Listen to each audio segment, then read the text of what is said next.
Hello mga idol, kumusta na po kayong lahat dyan? Shout out po sa lahat po no, ng mga followers ko po, sa mga supporters ko.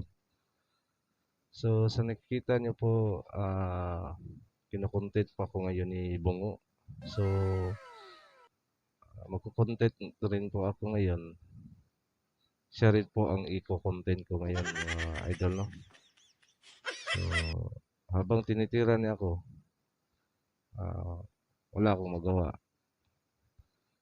Pero ang content ko ngayon, si Bungo. Para makita niyo rin po kung gaano po siya kabubo.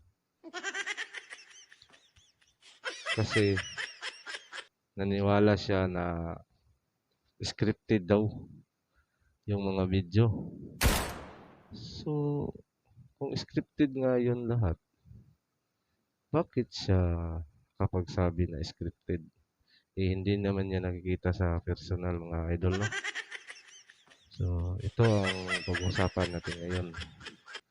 Kung gaano siya bobo. Di ba? Kaya, ngayon, siya ang i-content natin. Siya ang topic natin ngayon kasi marami na siyang tinitira. So, titirahin ko rin to siya. Kasi sumusobra na tong bobo na to. Kaya sa lahat po ng mga followers ni Bungo, pasensya po kayo. Ako po yung content niya kaya ito nagiganti rin ako, siya rin i-content ko. Kaya titirahin ko rin siya.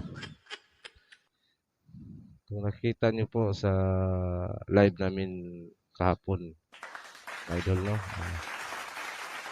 grabe, kahit ano na lang po yung ipinapakita niyang video para maniwala po ang mga viewers. 3 videos yata yung pinapakita niya. Wala na siyang ibang maisip kasi kala niya maniniwala tayo. Diba? Wala naman siyang ibang ginagawa, hindi paninira ng mga ghost hunter.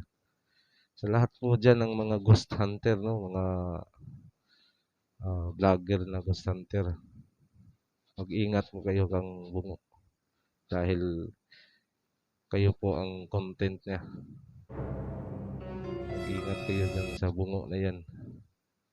Ako, walang ibang maisip yan mga idol, no? Sa lahat po ng mga ghost hunter po sa Luzon, Visayas at Mindanao, kayo po ang content ni Bungo. Kaya Bungo, pagpatuloy mo yan. Kaya pagpatuloy ko rin tong content ko sa iyo. Titirahin din kita. Pasensya ka na. So, yun lang mga idol, no? Cut muna natin kasi, may lalakarin pa ako. Maraming pong salamat. God bless po sa ating lahat.